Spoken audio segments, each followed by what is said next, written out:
Hello students, welcome back. हमने second chapter acid bases and salts पूरा ख़त्म किया है। उसके क्वेश्चन आंसर्स जो टेक्सचुअल क्वेश्चंस थे वो भी मैंने आपके साथ डिस्कस किए हैं। अब मैं आज आपको कुछ एक्स्ट्रा क्वेश्चंस देने वाली हूँ जो डायरेक्टली आपके एनसीईआरटी बुक में नहीं होंगे, लेकिन इनडायरेक्टली आपको क्वेश्चंस उसी चैप्टर से लिए गए हैं। जो आपको कभी कभी ऐसा होता है कि क्वेश्चंस की लैंग्वेज चेंज हो जाती है तो हमें समझ ही नहीं आता कि उसमें लिखना क्या है। सो अगर आपको मैं अलग अलग तरह के क्वेश्चंस बताऊं जिसके आंसर्स आपके इसी चैप्टर में मिलेंगे तो आपको बहुत सुविधा मिलेगी। आज मैं कुछ एक्स्ट्रा क्वेश्चंस लेके आई हूँ, अलग अलग रेफरेंस बुक्स में से मिलते हैं, बोर्ड के पेपर्स में से मिलते हैं। सो जो क्वेश्चंस बोर्ड में आ चुके हैं, पहले जो कुछ सालों में आए हुए हैं, कुछ रेफरेंस बुक्स में हैं, कुछ अलग पब्लिकेशंस में हैं, उनको आज मैं आपको उन क्वेश्चंस को आपके सामने आज डिस्कस करूंगी। चलिए हम स्टार्ट करते हैं extra questions from chapter 2 acids bases and salts. पहला क्वेश्चन मैं जो ले रही हूँ वो है व्हाट हैपेंस व्हेन। ऐसे क्वेश्चंस बहुत आते हैं, आपको व्हाट हैपेंस व्हेन टाइप के क्वेश्चंस होते हैं बोर्ड में। व्हाट हैपेंस व्हेन पहला है बेकिंग सोडा इज हीटेड। अब तो आपको ये मालूम होना चाहिए कि बेकिंग सोडा हीट करने से क्या होगा, लेकिन बेकिंग सोडा होता क्या है। तो बेकिंग सोडा होता है NaHCO3, that is baking soda को हम केमिकल नेम दे रहे हैं सोडियम बाइकार्बोनेट। सो NaHCO3 ये हो गया बेकिंग सोडा का formula. NaHCO3 is sodium bicarbonate और सोडियम हाइड्रोजन कार्बोनेट। अब पूछा है कि what happens when baking soda is heated. तो अगर मैं कहूँ कि हम हीटेड दिखा रहे हैं तो मैं आपको रिएक्शन के द्वारा दिखा सकती हूँ। तो बन जाता है Na2CO3 plus H2O plus CO2। हम बेकिंग सोडा जो यूज़ करते हैं, हम बेसिकली इसलिए यूज़ करते हैं जिससे वो कार्बन डाइऑक्साइड जो निकले वो ट्रैप हो जाए और जो हम खाने के पदार्थ में वो डाल रहे हैं वो खाने का पदार्थ बहुत सॉफ्ट हो जाए। जैसे हम पकौड़े में डालते हैं, इडली में डालते हैं, बहुत सारे लोग इडली में डालते हैं। देन हम बेकिंग इंडस्ट्री में यूज़ करते हैं। सो केक्स पेस्ट्रीज में बनाया जाता है तो उसमें क्या होता है, ब्रेड में यूज़ किया जाता है। तो कार्बन डाइऑक्साइड जो हीट, जब हम बेकिंग सोडा को हीट करते हैं तो कार्बन डाइऑक्साइड बनती है। ये कार्बन डाइऑक्साइड जो निकलती है वो ट्रैप हो जाती है, इसीलिए हमारे सब केक्स एंड पेस्ट्री इतने सॉफ्ट और इतने मुलायमदार बनते हैं। तो ये बेकिंग सोडा को हीट करने से you can say that when we heat baking soda we get sodium carbonate, water and carbon dioxide. दूसरा है what happens when blue colour copper sulphate crystals are heated. मतलब कॉपर सल्फेट क्रिस्टल्स जो blue colour के होते हैं, अगर मैं उनको हीट करती हूँ तो क्या होगा। तो कॉपर सल्फेट, इसका फॉर्मूला है CuSO4, पूरा फॉर्मूला है 5H2O। सो कॉपर सल्फेट CuSO4 5H2O, ये जो कलर है इसका ये होता है ब्लू कलर। अगर मैं कॉपर सल्फेट को, ड्राई कॉपर सल्फेट को एक टेस्ट ट्यूब में लूंगी तो क्या हो जाएगा, ये जो ब्लू कलर है इट स्टार्ट्स फेडिंग। फेडिंग मतलब वो ब्लू कलर जो डार्क ब्लू था वो एकदम लाइट ब्लू, और एक समय ऐसा आएगा कि वो व्हाइट में भी कन्वर्ट हो जाएगा। तो एक्चुअली होता क्या है, जब हम इसको हीट करते हैं तो ये जो वाटर ऑफ क्रिस्टलाइजेशन है वो इवेपोरेट हो जाते हैं। So I can say the copper sulphate loses the water of crystallization।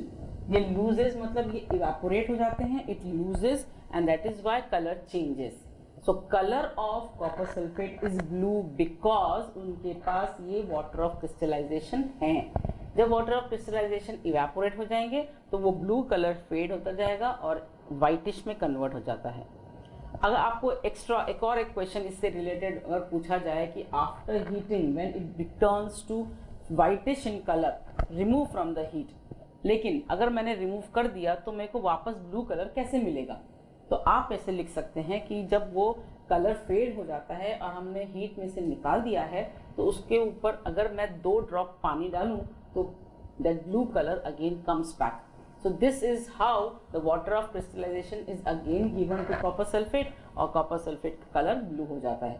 So blue से व्हाइट और व्हाइट से ब्लू हम आराम से कर सकते हैं. तीसरा है what happens when water is added to lime. अब यहाँ हम लाइम की जो बात कर रहे हैं वो हम केमिकल लाइम की बात कर रहे हैं, नॉट द लेमन. हम लेमन की बात नहीं कर रहे हैं, हम यहाँ पानी किस में मिक्स करने की बात कर रहे हैं, लाइम में. और लाइम का फॉर्मूला होता है CaO, that also is called as quick lime, और इसका एक और नाम है calcium oxide. So calcium oxide या क्विक लाइम या सिर्फ लाइम, इसको अगर मैं पानी में मिक्स करूं तो मैं बनाती हूं CaOH ट्वाइस. इसका नाम है, कॉमन नेम हम जल्दी बोलते हैं, स्लेकेड लाइम. स्लेकेड लाइम, और इसको हम बोलते हैं कैल्शियम हाइड्रोक्साइड.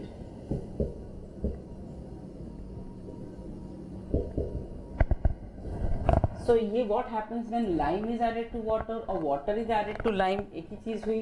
तो ये अगर आपको मालूम है कि लाइम क्या होता है तभी आप ये इक्वेशन आराम से लिख सकते हैं. अगर आपको लगता है कि लाइम इज लेमन तो लेमन अलग है और ये जो केमिकल लाइम है ये अलग है. कैल्शियम ऑक्साइड इसको बोला जाता है. इसमें पानी मिक्स करेंगे तो हम बनाएंगे CaOH twice, that is calcium hydroxide. जो हिंदी में हम बोलते हैं चूना, ये चूना वही है. चूना लेते हैं, उसमें हम पानी डालते हैं और फिर वाइट वॉश करते हैं, वो चूना है. और ये जो वाइट वॉश करने के लिए तैयार घोल जो बनता है वो है कैल्शियम हाइड्रोक्साइड. तो आपने देखा यहाँ पर कॉमन टर्म्स यूज किए गए थे, बेकिंग सोडा. सो अगर आपको बेकिंग सोडा मालूम है लेकिन फॉर्मूला नहीं मालूम है तो आपका आंसर आगे का आपको नहीं आएगा. सो बेकिंग सोडा का formula is sodium hydrogen carbonate और सोडियम बाइकार्बोनेट. यहाँ पर कॉपर सल्फेट ब्लू कलर बोला गया है, लेकिन कभी कभी क्वेश्चन में ऐसे लिखा जाता है ब्लू विट्रियोल. इसका नाम एक और है ब्लू विट्रियोल. तो अगर आपके क्वेश्चन में लिया गया है कि if I heat blue vitriol, तो ये आपको क्लिक होना चाहिए कि ब्लू विट्रियोल किसको कहा जा रहा है. कॉपर सल्फेट को हम ब्लू विट्रियोल भी कहते हैं क्योंकि इसका कलर ही ब्लू होता है. So when we heat it loses its water of crystallization. और तीसरा उन्होंने कॉमन नेम यूज किया lime. So when I add water to lime क्या होता है. तो ये अगर आपको कॉमन नेम मालूम है लेकिन केमिकल नेम नहीं मालूम है तो आपको प्रॉब्लम आ सकती है. Otherwise this questions are very easy to understand. दूसरा क्वेश्चन है, a white powder which sets hard on adding water is also used in hospitals. Name this powder, how is it prepared, write the chemical reaction involve in the preparation. इसका मतलब है जो hospitals में use की जाती है एक white powder, अगर उसमें मैंने पानी में मिक्स किया तो वो हार्ड हो जाता है. ये जो मैंने सब्सटेंस लिया और जो पानी में मिक्स किया वो क्या था, उसको कैसे बनाया जाता है और उसका केमिकल रिएक्शन कैसे होगा. तो हॉस्पिटल्स में जनरली जो वाइट पाउडर यूज़ की जाती है और जिसमें पानी मिक्स किया जाता है, वो अगर हड्डी टूटती है, हमारे कोई फ्रैक्चर होता है तो हमारे प्लास्टर लगाने के काम आता है. और जब आप ऐसे रिलेट करेंगे तो आपको याद आएगा कि प्लास्टर बनाने के लिए हमें POP यूज़ करना पड़ता है, that is plaster of Paris. So hospitals में जो पाउडर यूज़ की जाती है वो है POP या plaster of Paris. Plaster of Paris का फॉर्मूला है CaSO4 H2O. ठीक है, तो ये हो गया POP जिसको हम प्लास्टर ऑफ पेरिस कहते हैं. और plaster of Paris is connected to half H2O. Actually दो जो CaSO4 यूनिट्स हैं वो एक मॉलिक्यूल ऑफ वाटर को कनेक्टेड रहते हैं, लेकिन हमको जब दिखाना होता है फॉर्मूला में तो हम CaSO4 एक ही दिखाते हैं और इसीलिए यहाँ पर हाफ H2O यूज किया जाता है. तो उन्होंने बोला है कि when it is added to water, जब हम पानी में मिक्स करेंगे तो ये बना देता है very hard substance CaSO4 twice H2O. तो यहाँ पर वो एक्चुअली 1.5 H2O दिखाते हैं. तो ये हो गया जिप्सम और ये हो गया POP, that is plaster of Paris. Now ये पूछा गया प्लास्टर ऑफ पेरिस कैसे बनाना है. मैंने आपको ये जो रिएक्शन बताया है वो बताया है कि प्लास्टर ऑफ पेरिस में पानी डालेंगे तो वो हार्ड बन जाता है, तो क्या बनता है. यही उल्टा रिएक्शन अगर मैं बोलूं कि how plaster of Paris is made, तो आप बोल सकते हैं gypsum calcium sulphate 2H2O is heated and given out and then it is formed plaster of Paris. तो ये जो उल्टा रिएक्शन है इसका वो हो जाएगा preparation of POP and how POP gets harden, तो ये वाला रिएक्शन यूज करना है। अगला क्वेश्चन, कुछ केमिकल इक्वेशंस लिखने हैं। Write the balance chemical equation for the following. पहला है calcium carbonate reacts with hydrochloric acid. अब आपको ये याद रखना है कि पहला रिएक्शन जो बोला है, the hydrochloric acid is reacting with calcium carbonate. So calcium carbonate का फॉर्मूला है CaCO3 और उसको हाइड्रोक्लोरिक एसिड से रिएक्ट करवाना है तो HCl, तो ये क्या बनेगा, अब आप देखिए CaCl2 और H2O और CO2 ये बनता है। सो CaCl2 plus H2O plus CO2, ये तो हो गया केमिकल इक्वेशन। पर क्या आप देख सकते हैं इज इट बैलेंस्ड और नॉट बैलेंस्ड? लेट्स सी, यहाँ पर Ca एक है, यहाँ पर Ca एक है, यहाँ पर C एक है, यहाँ पर C भी एक ही है, यहाँ पर O3 है तो यहाँ पर 1 + 2 3 है, यहाँ पर H1 है तो यहाँ पर H2 है, यहाँ पर Cl1 है तो यहाँ Cl2 है। अब मुझे सिर्फ यहाँ पर H को 2 करना है और Cl को भी 2 करना है, तो मैं क्या करूँगी, यहाँ पर 2 लिखूंगी तो ये अपने आप बैलेंस हो जाता है। So first equation was how calcium carbonate reacts with HCl। तो calcium carbonate reacts with HCl in this way, it forms calcium chloride, water and carbon dioxide. दूसरा है right chemical balance chemical equation for dilute sulphuric acid reacting with zinc. अब dilute sulphuric acid formula है sulphuric acid का H2SO4 plus it reacts with zinc. ठीक है, तो zinc का formula है Zn। अब ये तो डिस्प्लेसमेंट रिएक्शन हुआ, ये हो जाएगा ZnSO4 प्लस H2। कोई भी मेटल जब कोई एसिड से रिएक्ट करता है तो एक सॉल्ट बनाता है और हाइड्रोजन गैस बनाता है। तो ये जो रिएक्शन है it was a reaction of a metal reacting with acid. अब यहाँ देखिए कि यहाँ पर हमको बैलेंस करना है, H यहाँ 2 है, यहाँ H 2 है, ठीक है, यहाँ S1 है, यहाँ S1 है, यहाँ O4 है, यहाँ पर भी 4 है, यहाँ Z1 है, यह Zn1 है, तो ये बैलेंस्ड इक्वेशन है हमारी। अगला क्वेश्चन है name the ions present in the following salts. आपको मालूम है आयंस क्या होते हैं। सपोज मैं ये एक सॉल्ट आपके सामने रखती हूँ CaCl2, ये एक सॉल्ट बना। अब इसमें कौन से आयंस हैं, तो आप बोलेंगे इसमें है कैल्शियम आयन, इसमें है क्लोराइड आयन। सो क्लोरीन का क्लोराइड, जब हम क्लोरीन बोलते हैं तो हम एटम के लिए बोलते हैं और क्लोराइड बोलते हैं तो हम आयन के लिए बोलते हैं। सो अगला क्वेश्चन इसी से रिलेटेड है कि name the ions present in the following salts. अब कौन से सॉल्ट्स दिए हैं, मैग्नीशियम सल्फेट, ठीक है, तो मैग्नीशियम सल्फेट का फॉर्मूला है MgSO4। अब इसमें कौन से हुए आयंस, Mg आयंस हुए +2, दैट मीन मैग्नीशियम +2 क्योंकि इसकी वैलेंसी 2 है और यहाँ सल्फेट की वैलेंसी -2। तो ये आयंस कौन से हुए, तो आप बोलेंगे ions present in this salt are magnesium ions and sulphate ions. ठीक है, तो ये आपका आंसर हुआ। अगर इससे फर्दर आपसे पूछा जाए कि मैग्नीशियम सल्फेट बना कैसे होगा, तो बना कौन से होगा, कोई एसिड से एंड कोई बेस से बना होगा। तो अगर मैग्नीशियम सल्फेट बनाना है तो मुझे कौन सा एसिड यूज कर सकती हूँ और कौन सा बेस यूज कर सकती हूँ, ये सोचने की बात होती है। सो अगर मुझे बोलना है कि मैग्नीशियम आया होगा मैग्नीशियम हाइड्रो ऑक्साइड से एंड सल्फेट आया होगा सल्फ्यूरिक एसिड से। सो अगर ये मैग्नीशियम हाइड्रोक्साइड होता और ये सल्फ्यूरिक एसिड होता तो ये मैग्नीशियम सल्फेट, यहाँ मैग्नीशियम सल्फेट बनाते हैं। यहाँ का मैग्नीशियम यहाँ का सल्फेट रिएक्ट करता है और यहाँ का H और यहाँ का OH वाटर बनाएगा। तो अगर आपको ये क्वेश्चन एक्सटेंडेड फॉर्म में आता है कि first identify which are the ions, then identify which acids and which base will form this salt, तो आपको ये आना चाहिए कि जब ये मेटल होता है, जब मेटल की बात करते हैं तो वो हाइड्रोक्साइड में हो सकता है और जब हम नॉन मेटल की बात करते हैं तो वो एसिड के रूप में हो सकता है। तो ये आपको समझ में आना चाहिए। दूसरा है sodium carbonate. So sodium carbonate Na2CO3। अब यहाँ पर आयंस कौन से हैं देख लीजिए। यहाँ आयन है sodium ion Na plus, plus एक ही क्यों लिखा है, क्योंकि इनका वैलेंसी एक ही है, और कार्बोनेट CO3 माइनस। तो ये दो आयंस हो गए, ये हो गया कैट आयन, ये हो गया एन आयन। ठीक है, ये कैट आयन और ये एन आयन मिला के बनाते हैं Na2CO3। अब इनमें एसिड, ये बनाने के लिए एसिड कौन सा लगा होगा ये आप सोचिए, और बेस कौन सा लगा होगा ये आप सोचिए। तब ये जो CO3 आया है ये शायद H2CO3 कार्बोनिक एसिड से भी आ सकता है, और ये Na जो आया है ये NaOH से आ सकता है। So if you are asked write the names of the ions, तो ये आयंस हैं, write the names of the acids and bases which forms this salt, मतलब ऐसे कौन से एसिड और कौन से बेस से ये सॉल्ट बना है।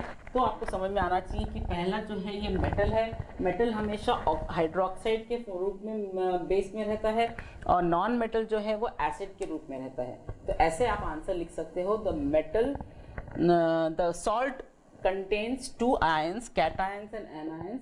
Cations are sodium ions, anions are carbonate ions.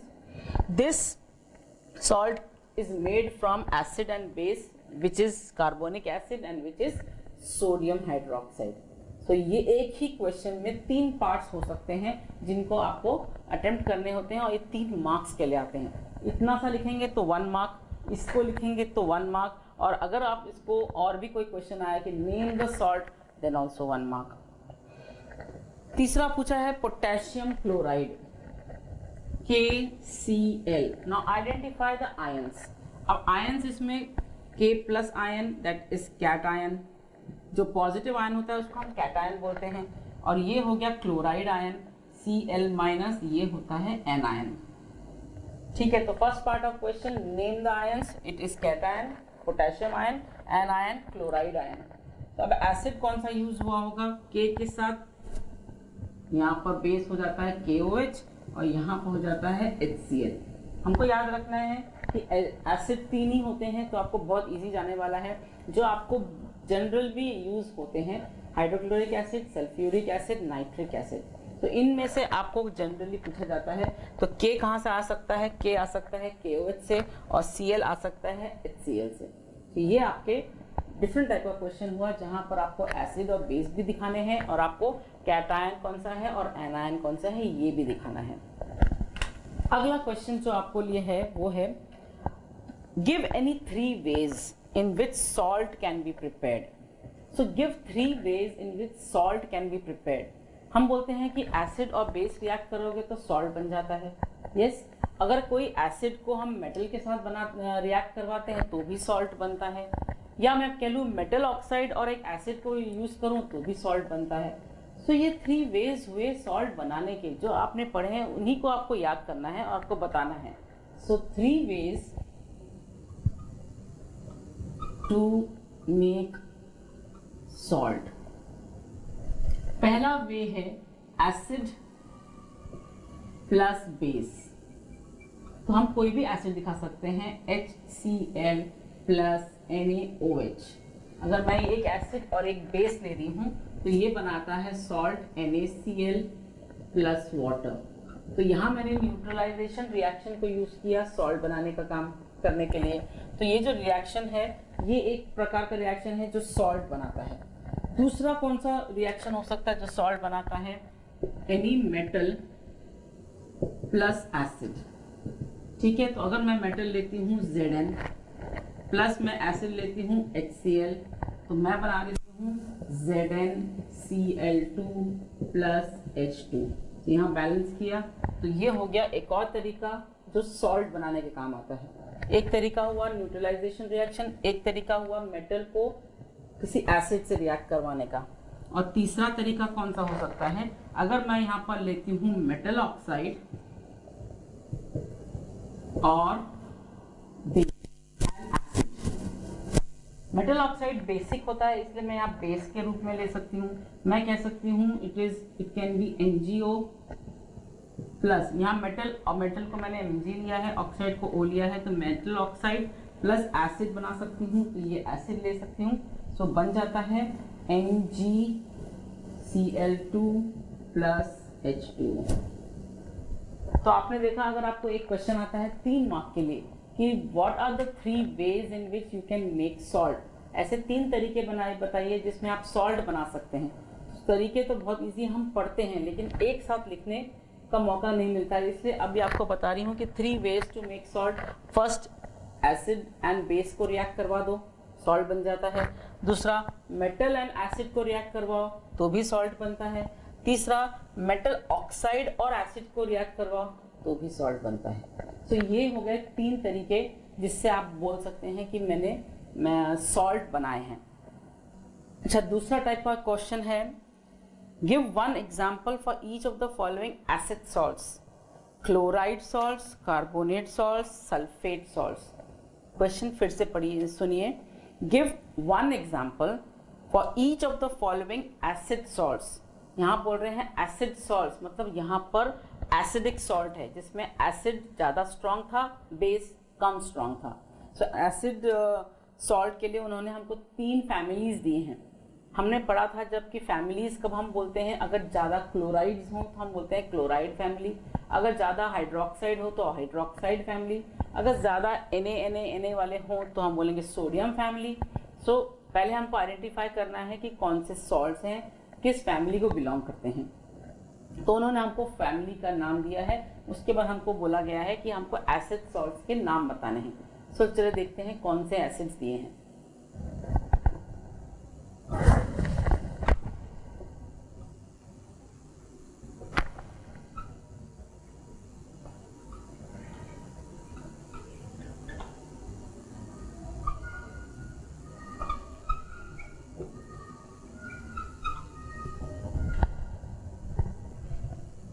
So we have to give examples of these. हमको एग्जाम्पल देने हैं क्लोराइड सॉल्ट्स जो एसिडिक सॉल्ट हैं, कार्बोनेट सॉल्ट्स जो भी एसिडिक सॉल्ट्स हैं, और सल्फेट सॉल्ट्स जो एसिडिक सॉल्ट्स हैं। मैं जब बोल रही हूँ एसिडिक सॉल्ट्स हैं, इसका मतलब मैं क्या कहना चाह रही हूँ, जिसमें एसिड स्ट्रॉन्ग था और बेस ज़्यादा स्ट्रॉन्ग नहीं था, तो वो एसिडिक सॉल्ट बनाते हैं। तो क्लोराइड सॉल्ट्स में मैं कह सकती हूँ मैग्नीशियम क्लोराइड, कैल्शियम क्लोराइड। तो मैंने ये एग्जाम्पल लिया, लेकिन मैंने एग्जाम्पल NaCl का नहीं लिया। मैंने ये एग्जाम्पल NaCl का क्यों नहीं लिया, क्योंकि मैं यहाँ बता सकती हूँ कि Na आया होगा NaOH से जो बहुत स्ट्रॉन्ग बेस है, और HCl आया होगा HCl से वो जो बहुत स्ट्रॉन्ग एसिड है। तो यहाँ पर स्ट्रॉन्ग एसिड स्ट्रॉन्ग बेस तो स्ट्रॉन्ग सॉल्ट ही बनाएगा, मतलब न्यूट्रल सॉल्ट बनाएगा।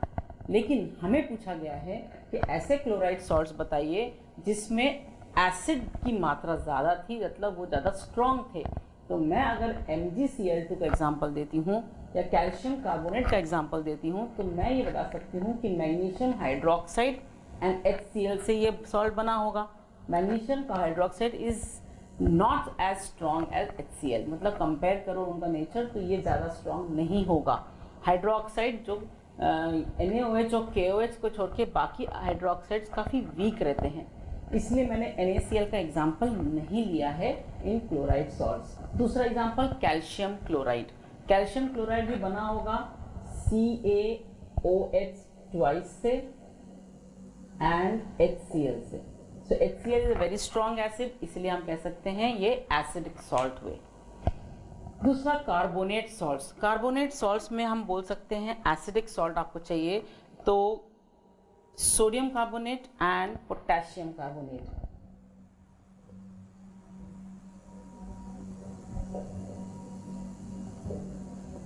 सो कार्बोनेट सॉल्ट्स में हम बोल सकते हैं examples sodium carbonate and potassium carbonate. और तीसरा चाहिए sulphate salts. Sulphate salts calcium sulphate, magnesium sulphate, copper sulphate. So calcium sulphate, magnesium sulphate. So ये जो एग्जाम्पल्स हैं, ये अगर आपको फैमिलीज दी गई हैं तो आप आराम से इनका एग्जाम्पल दे सकते हैं। अगर जैसे यहाँ पर कंडीशन डाली थी क्लोराइड सॉल्ट में एसिड सॉल्ट्स होनी चाहिए, तो हम यहाँ बोल सकते हैं कि हमें ऐसा लेना चाहिए जहाँ एसिड स्ट्रांग हो। अगर ऐसा नहीं है कंडीशन तो आप NaCl, MgCl2, CaCl2, AlCl3 कोई भी एग्जाम्पल दे सकते हैं। अगला एक्स्ट्रा क्वेश्चन जो आपकी बुक से रिलेटेड है वो है name the acids present in the following sources. So in जो अगर आपको नेचुरल सोर्सेज दिए गए हैं, आपको बताना है कि इसमें से नेचुरल एसिड्स कौन से प्रेजेंट हैं। तो ये आपको छोटे क्लासेस में 7th 8th में भी सिखाया जाता है, लेकिन ये यहाँ पर बहुत ज़रूरी है समझना, क्योंकि यहाँ चैप्टर ही एसिड बेसिस पे डिपेंड करता है। सो विनेगर, जो विनेगर प्रोडक्ट है वो हम खाने के इसमें यूज़ करते हैं, एज ए प्रिजर्वेटिव यूज़ करते हैं, चाइनीज़ फूड बनाने के काम में आता है। तो ये जो विनेगर है उसमें कौन सा एसिड प्रेजेंट है? उसमें प्रेजेंट है एसिटिक एसिड। लेमन, जो नींबू होता है, नींबू को हम जब यूज़ करते हैं तो उसमें खटास होती है। वो खटास किस एसिड के कारण होती है? वो एसिड होता है सिट्रिक एसिड। टोमेटो, जो हम लाल रंग के टोमेटो यूज़ करते हैं, उसमें एक एसिडिक टच होता है, एसिड नेचुरल एसिड होता है, इसीलिए उसका टेस्ट भी अलग रहता है। और वो जो एसिड नेचुरली प्रेजेंट है that is the acid which is called as oxalic acid. Tamarind, tamarind means इमली। तो इमली, जो हम इमली पानी यूज़ करते हैं और हमारे जो भेल प्रोडक्ट्स होते हैं, जो हम जहाँ हमें खटास की ज़रूरत होती है तो हम इमली भिगो के उसका यूज़ करते हैं, तो उनमें होता है टार्टरिक एसिड। सो ये जो टार्टरिक एसिड है नेचुरली प्रेजेंट है टैमरिंड में या इमली में। ऑरेंज या संतरा, संतरा मौसम्बी, अगर हम इन फैमिलीज को लें, इन फ्रूट्स को लें, तो उसमें हमें सिट्रिक एसिड मिलता है। सो आप देखेंगे citric acid present in lemon also and citric acid is present in orange also. Curd, curd मतलब दही, दही में हमें कौन सा एसिड मिलता है? तो दही में हमें एसिड जो मिलता है लैक्टिक एसिड। जो दूध में लैक्टोज होता है वो दही बनते समय lactose is converted to lactic acid. So ये जो नेचुरली प्रेजेंट एसिड्स हैं इनके नाम आपको जरूर आने चाहिए, ये 1 मार्क क्वेश्चंस के लिए आते हैं। अगला एक क्वेश्चन है, acid when reacts with metal release hydrogen gas, but there is one acid which when reacts with metal does not release hydrogen gas. What is this acid? Which is this acid which does not release hydrogen gas? इस question का मतलब ये है कि generally हमने देखा है जब कोई मेटल एसिड से रिएक्ट करता है तो हाइड्रोजन गैस निकलती है, लेकिन एक एसिड ऐसा है जिसमें बहुत सारे मेटल्स रिएक्ट तो करते हैं लेकिन हाइड्रोजन गैस नहीं निकालते हैं। तो ये कौन सा एसिड है? तो ये जो एसिड है जिससे हाइड्रोजन गैस नहीं निकलती है वो है नाइट्रिक एसिड। नाइट्रिक एसिड का फॉर्मूला है HNO3। ये जो नाइट्रिक एसिड है ये is very strong oxidising agent. तो इतनी स्ट्रॉन्ग ऑक्सीडाइजिंग एजेंट है कि वो अपना ऑक्सीजन भी दे देती है रिएक्शन करने के लिए।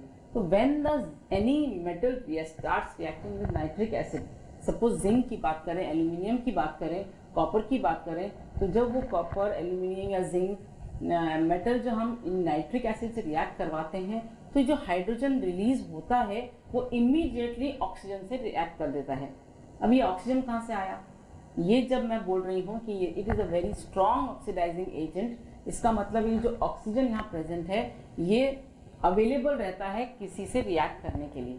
So when hydrogen is release, जब हाइड्रोजन रिलीज होता है वो इमीडिएटली इस ऑक्सीजन से रिएक्ट कर देता है और वो वाटर बना देता है, इसीलिए हमें हाइड्रोजन गैस रिलीज हुई नहीं मिलती है। आपका आंसर होना चाहिए, since nitric acid is a very strong oxidising agent, it converts the hydrogen to water. इतना स्ट्रॉन्ग ऑक्सीडाइजिंग एजेंट है इसीलिए वो हाइड्रोजन को वाटर में कन्वर्ट करता है। लेकिन इसमें भी 2 एक्सेप्शंस हैं, मतलब ऐसे 2 मेटल्स हैं जो वाटर बनाते नहीं हैं। वो एक्सेप्शंस हैं मैग्नीशियम एंड मैंगनीज। तो ये जो मैग्नीशियम एंड मैंगनीज मेटल्स हैं ये मेटल्स रिएक्ट करते हैं नाइट्रिक एसिड से, लेकिन उनको जो ऑक्सीजन मिलता है वो पर्याप्त मात्रा में नहीं होता है, इसीलिए ये मैग्नीशियम एंड मैंगनीज हाइड्रोजन ही बनाते हैं विथ नाइट्रिक एसिड। लेकिन अदरवाइज इनको छोड़ दिया जाए तो बाकी मेटल्स अगर हम इनसे रिएक्ट करवाएं, नाइट्रिक एसिड से रिएक्ट करवाएं, तो हाइड्रोजन गैस नहीं बनती है। हाइड्रोजन गैस बनने के बाद वो वाटर में कन्वर्ट हो जाती है। So the answer is the nitric acid is a very strong oxidizing agent, so it converts hydrogen to water. Now अगला क्वेश्चन है, give some 5 uses of acids. अब ये बहुत जनरल क्वेश्चन है, 5 uses of acids. अब acids हम कहाँ कहाँ यूज कर सकते हैं? इन स्टोरेज बैटरीज, मतलब पहला यूज है इन स्टोरेज बैटरीज, जहाँ पर गाड़ियों में या बड़े व्हीकल में जो बड़ी बड़ी बैटरीज होती हैं उनमें एसिड यूज किया जाता है. दूसरा, it can be use as a preservative. अभी मैंने बताया एसिटिक एसिड जो होता है वो प्रिजर्वेटिव के काम आता है, बनाने प्रिजर्व करने के काम आता है. तो acetic acid can be use as a preservative. Third, it is also use in making of baking powder. अगर आपको याद है, हम जब बेकिंग सोडा के बारे में बात कर रहे थे तो मैंने बोला कि बेकिंग सोडा में टार्ट्रिक एसिड मिक्स किया जाए तो वो टार्ट्रिक एसिड थोड़ा एक फ्लेवर दे देता है और सोडा से उसको हम बोल देते हैं पाउडर बन गया, बेकिंग पाउडर.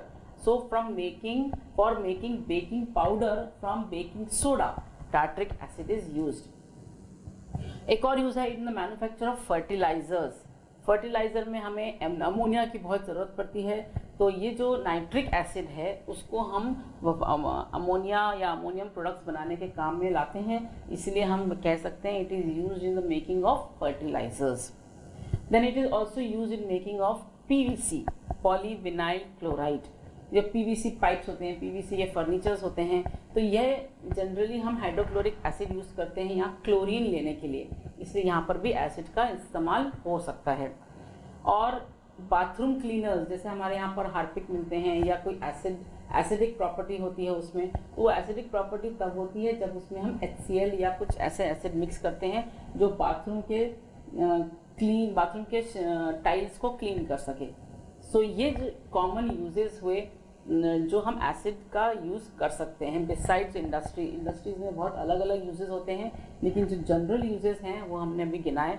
पहला तो it can be use in the storage batteries, then it can be used in the making of fertilizers, then it can be used for making of PVC, that is polyvinyl chloride, then it can be used as a preservative, then it can be used for making baking powder.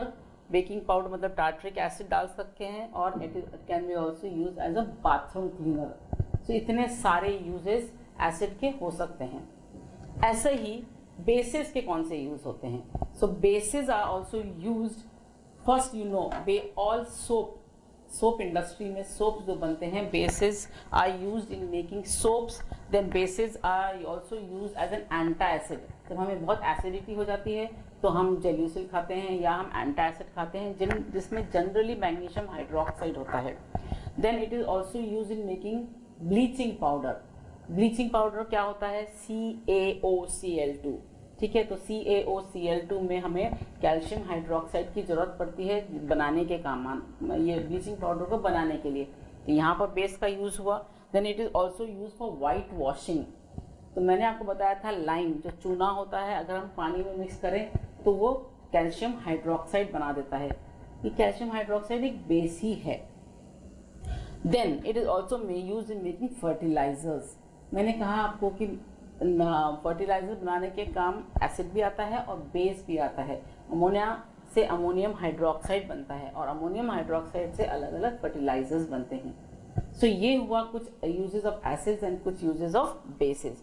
तो ये अगर आपको question आता है 2 mark के लिए आ सकता है. तो अगर 2 मार्क के लिए क्वेश्चन आता है कि give some uses of acid, तो कम से कम 4 एसिड के यूजेस जरूर दीजिए या बेसिस की यूजेस दीजिए.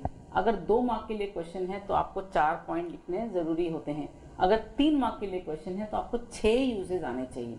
जनरली ऐसे टाइप के क्वेश्चन 2 मार्क के लिए आते हैं. अगला क्वेश्चन है 4 samples A, B, C and D were given to test their nature. ठीक है, हमने नेचर चेक करना था. हमको 4 सैंपल दिए गए, sample A, sample B, C and D. उनके कलर्स हमको ऐसे मिले.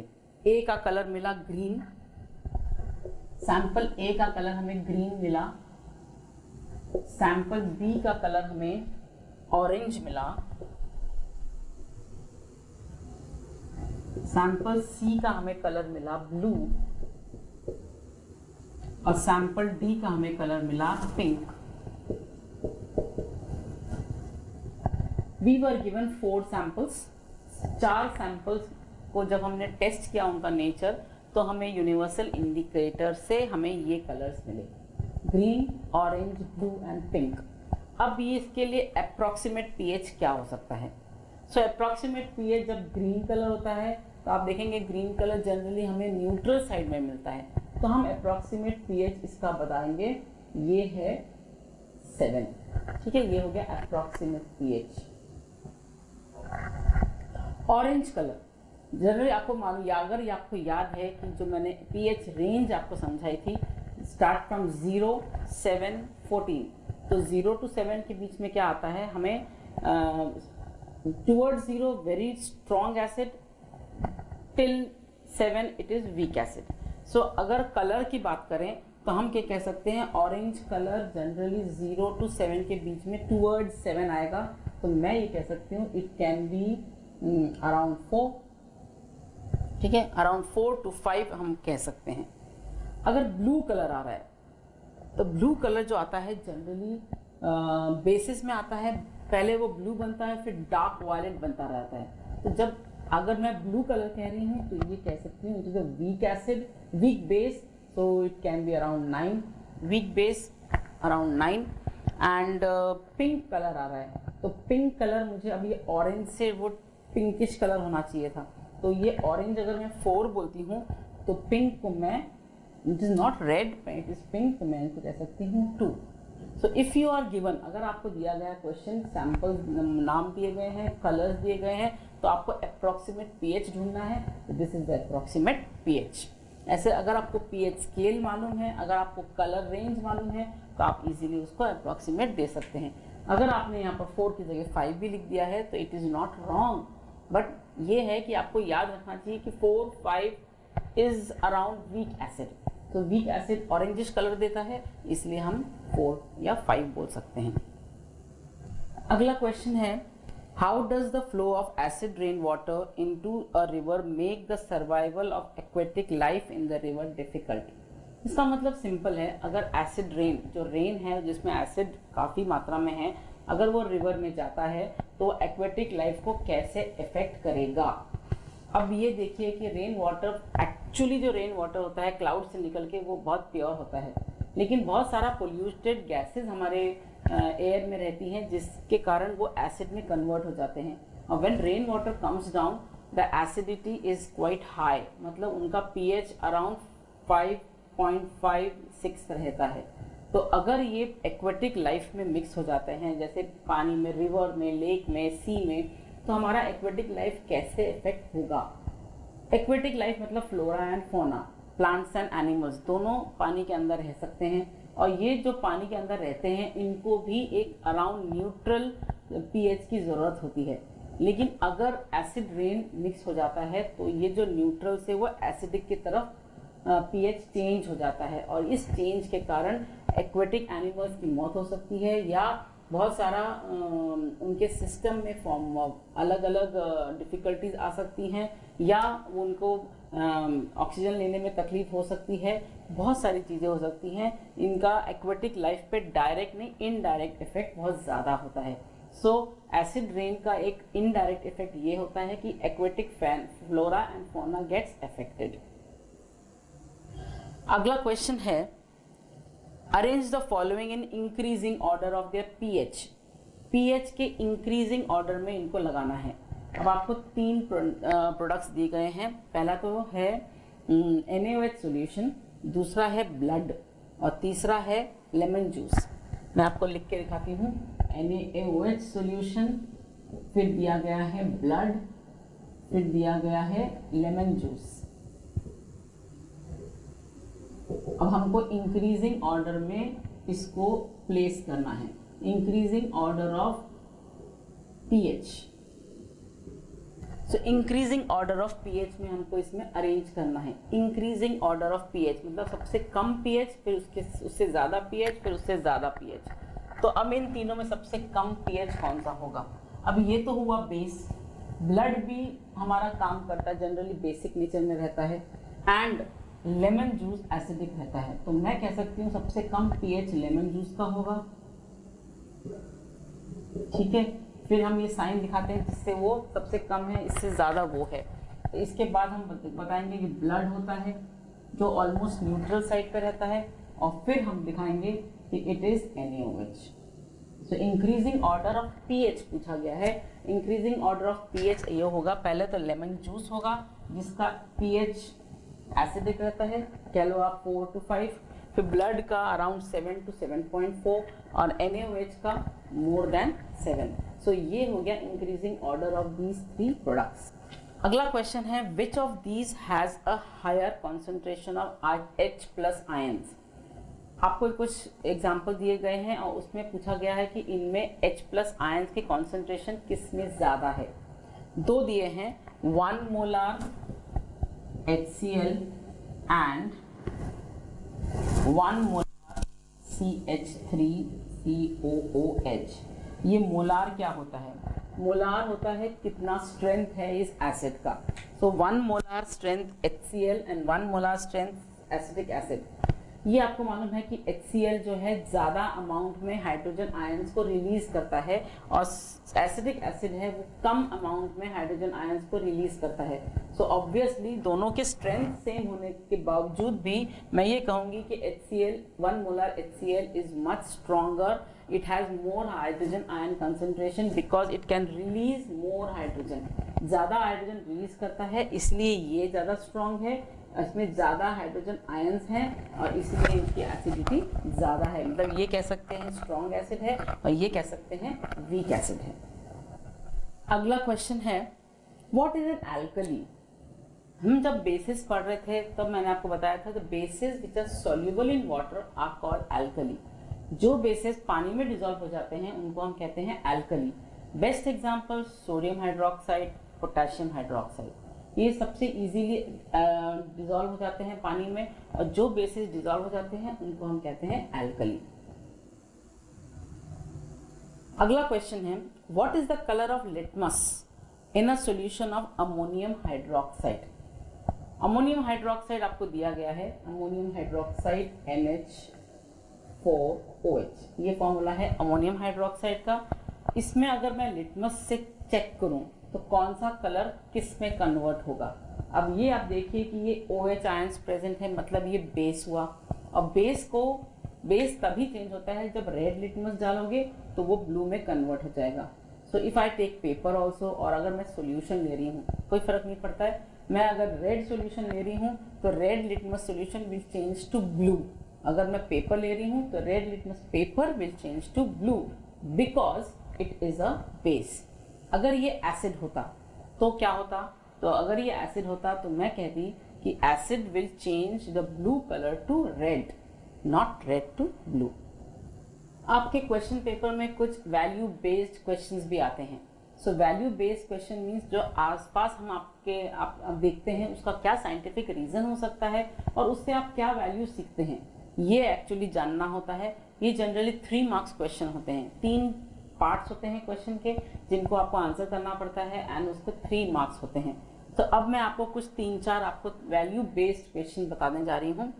पहला है Arnav noticed that his friend always brought sweets in his tiffin due to which his tooth decayed. Arnav suggested his friends to eat less sweets in school hours to avoid tooth decay. ये एक अर्नव के लड़के की बात है जो देखता है कि उसका एक फ्रेंड है जो अपने टिफिन में बहुत ज़्यादा मिठाइयाँ लाता है और वो हमेशा मिठाई खाता है। तो वो नोटिस करता है कि उसके दांतों में डीके है या सड़े हुए दांत हैं या कीड़ा हुआ दांत है। तो हम उसको वो सजेस्ट करता है अपने फ्रेंड को कि आप स्कूल आवर्स में ये टूथ डीके होते हैं तो आप स्कूल आवर्स में मिठाई मत लाइए। तो ये हो गया बैकग्राउंड। अब इसमें क्वेश्चंस पूछे हैं why do tooth decay on eating sweets. Sweets खाने से, मिठाइयाँ खाने से हमारे दांतों में सड़न क्यों होती है। बेसिकली जब हम खाते हैं तो हमारे दांतों में स्वीट जो खाते हैं वो अटक जाता है। स्वीट कह लो आप या कुछ भी खाओगे तो हमारे दांतों के बीच में जो अटकता है उस पर बैक्टीरिया एक्ट करता है। तो बैक्टीरिया जब एक्ट करता है तो इट प्रोड्यूसेस एन एसिड और हमारा पीएच वैल्यू चेंज होने लगता है क्योंकि एसिड प्रोड्यूस हो रहा है। तो अगर हम स्कूल में हैं तो हम ब्रश तो कर नहीं पाएंगे। तो क्या होता है, हमको कुछ खाने के बाद जनरली ब्रश करना चाहिए जिससे कोई भी खाने का पदार्थ अटक ना जाए। तो वो जो टूथ डिके होता है वो हमारे दांतों के बीच में जो जगह होती है उसमें खाना अटकने से होता है, और वो बैक्टीरिया उस खाने पे अटैक करता है एंड एसिड प्रोड्यूस करता है और पीएच लेवल कम कर देता है। और पीएच लेवल जब कम हो जाता है तो हमारे टूथ डीके का प्रॉब्लम आता है।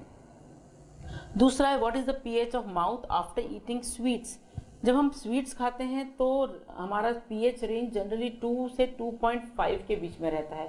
मतलब कितना एसिडिक रहता है, इतना ज़्यादा एसिडिक रहता है जिसके कारण हमारा टूथ डीके होना ज़्यादा संभव हो पाता है। And what value of Arnav is seen in the above act. Arnav की ऐसी कौन सी वैल्यू है जो आपको लगी कि यहाँ पर ध्यान देने लायक है। उसका एक तो बहुत केयरफुल है, बहुत रिस्पॉन्सिबल है और उसको साइंटिफिक रीज़न मालूम है, तभी वो अपने फ्रेंड को सजेस्ट कर पा रहा है कि एक तो आप बहुत केयरफुल रहो, आप स्कूल में ज़्यादा खाओ मत, ज़्यादा मिठाई लाओ मत, और क्योंकि यहाँ पर ज़्यादा हम ब्रश नहीं कर पाएंगे, हम मुंह धो नहीं पाएंगे, कुल्ला कर नहीं पाएंगे।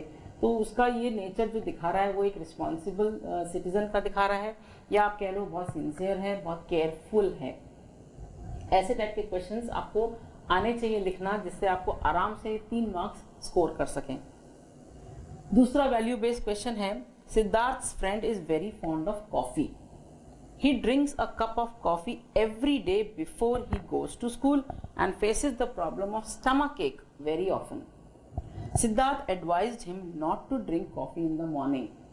ये एक और सिद्धार्थ के लड़के की कहानी है जो रोज कॉफी पी के आता है स्कूल में, और उसका रोज का प्रॉब्लम है, उसके स्टमक एक होती है। अब ये इसका रीजन क्या हो सकता है। क्वेश्चंस पूछे गए हैं, what was the cause of stomach एक। स्टमक एक का क्या रीजन हो सकता है। एक रीजन ये है कि जो कॉफी होती है वो एसिडिक होती है। आपने खाली पेट में, अब जब हम पूरे रात कुछ खाते नहीं हैं, सुबह उठते हैं, तैयार होते हैं स्कूल जाने के लिए, तो अगर हम कॉफ़ी पी के जा रहे हैं तो कॉफ़ी ऑलरेडी एसिडिक है और हमारी बॉडी में पेट में जो एसिड निकलता है वो अलग। तो कॉफ़ी के कारण हमारे पेट में एसिडिटी हो सकती है और उस एसिडिटी के कारण ये स्टमक एक होने के चांसेस बढ़ जाते हैं।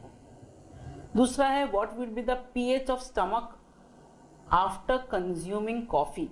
जब हम कॉफ़ी पीते हैं तो हमारे पेट में ऑलरेडी एसिड भी बन रहा है, तो हमारा पेट का एसिडिटी कितनी हो सकती है, या पीएच वैल्यू अराउंड वहाँ पर 4 to 5 तक पहुँच सकती है अगर हम कॉफ़ी ज़्यादा पिए तो। तीसरा है what value of Siddharth are reflected in this act. अब वैल्यू ऑफ सिद्धार्थ ने ये नोटिस किया अपने फ्रेंड के बिहेवियर से कि ऐसा ऐसा हो रहा है, तो इसका हम कह सकते हैं कि he have the value of concern. अपने फ्रेंड के लिए एक कंसर्न है उसको, या वो केयरिंग है, या उसको अवेयरनेस है कि कॉफ़ी पीने से ये हो सकता है। सो वैल्यू उसके दिखाते हैं कि कंसर्न है, केयरफुल है, और ये बहुत अवेयरनेस है उसको साइंटिफिक वैल्यू की। तो ये वैल्यूज हमको सिद्धार्थ में दिखती हैं। एक और वैल्यू बेस्ड क्वेश्चन है, Geeta's mother had severe pain when a honey bee stung her on the hand. मतलब गीता के मदर को बहुत ज़्यादा पेन हुआ जब एक मधुमक्खी उनको काटी। Geeta's granny tried to relieve the pain by rubbing a metal on the area, but Geeta picked up the baking powder from the kitchen and applied on her hand, which quickly relieved the pain. Geeta की माँ को मधुमक्खी ने काटा, तो मधुमक्खी के काटने के कारण उनको बहुत खुजली हुई तो गीता की दादी ने उसके ऊपर एक मेटल लगाने की कोशिश की, लेकिन गीता जो है वो गई किचन में, उसने बेकिंग पाउडर लाया वहाँ से और बेकिंग पाउडर को उसके ऊपर रब किया। अब क्वेश्चंस हैं, why do honey bee stinging causes pain. मधुमक्खी के काटने के कारण हमें पेन क्यों होता है, हमें दर्द क्यों होता है, खुजली क्यों होती है। क्योंकि मधुमक्खी जो होती है वो जब काटती है तो एक एसिड प्रोड्यूस करती है और वो एसिड हमारे बॉडी में जाता है, और वो जो एसिड जाता है वो बहुत पेन, क्योंकि वो हमारे बॉडी में कहीं भी एसिड डालोगे आप तो वो एसिड ब्लड से मिक्स हो जाता है और बहुत पेनफुल होता है। दूसरा क्वेश्चन है, how does baking powder relieve the bee sting. अब ये जो उनकी बेटी थी, जो गीता थी, गीता जाती है बेकिंग पाउडर लेके आती है और बेकिंग पाउडर रब करती है। बेकिंग पाउडर होती है एक बेसिक नेचर की पदार्थ होता है, और जब बेसिक नेचर का पदार्थ अगर मैं वहाँ पर लगा रही हूँ तो जो एसिड गया है अंदर उसको न्यूट्रलाइज करने के काम आता है। तो ये जो गीता ने दिखाया ये इसका साइंटिफिक रीज़न उसको मालूम था, इसलिए वो दिखा पाई, ये उसका attitude. And what value of Geeta is seen, value of Geeta क्या दिखी आपको, गीता में क्या कौन से वैल्यूज दिखे। पहले तो आपको वैल्यू ये दिखती है कि उसको मालूम था, उसको अवेयर, शी वॉज अवेयर, उसको साइंटिफिक रीज़न मालूम था, अवेयरनेस।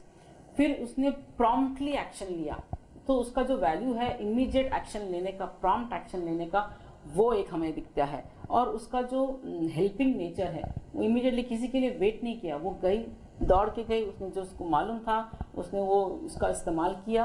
और साइंटिफिक वैल्यू भी उसमें दिखती है कि उसको बहुत अवेयरनेस है साइंस के बारे में। तो ये हमें चीज़ें दिखती हैं। उसका बिहेवियर में नेचर में दिखता है कि वो अपने किसी हेल्पिंग नेचर के दर्शाता है। एक और क्वेश्चन जो वैल्यू बेस्ड क्वेश्चन बनता है, Ashish friend had a beautiful marble statue installed in open area in his garden which was slowly getting destroyed and corroded. Ashish told his friend to place the statue under a shade or covered area so that it does not receive rainwater. अब आशीष की कहानी है। आशीष ने बोला कि उसके friend के पास एक मार्बल का स्टैचू था जो उसके गार्डन में लगा हुआ था, लेकिन उसने देखा ओवर द इयर्स वो जो स्टैचू है वो कोरोड हो रहा है। कोरोड हो रहा है मतलब येलोइश पड़ रहा है, खराब हो रहा है। तो आशीष ने उसको एक सजेशन दिया कि तुम ये जो स्टैचू है उसको एक पेड़ के नीचे रखो या ऐसे शेड के नीचे रखो जहाँ ज़्यादा पानी नहीं आता है या बारिश का पानी उसके ऊपर नहीं जाता है। तो क्वेश्चंस बनते हैं अब, why shouldn't marble statue be placed in open area. Open area में अगर मैंने मार्बल स्टैचू रख दिया तो क्यों नहीं रखना चाहिए। तो इसका जवाब ये हो सकता है कि बहुत सारे केमिकल्स होते हैं जो रेन वाटर के साथ आते हैं, पानी के साथ आते हैं। तो रेन, कंटिन्यूस रेन में अगर रहे तो वो जो कोरोजन हो रहा है वो एसिड के कारण हो रहा है।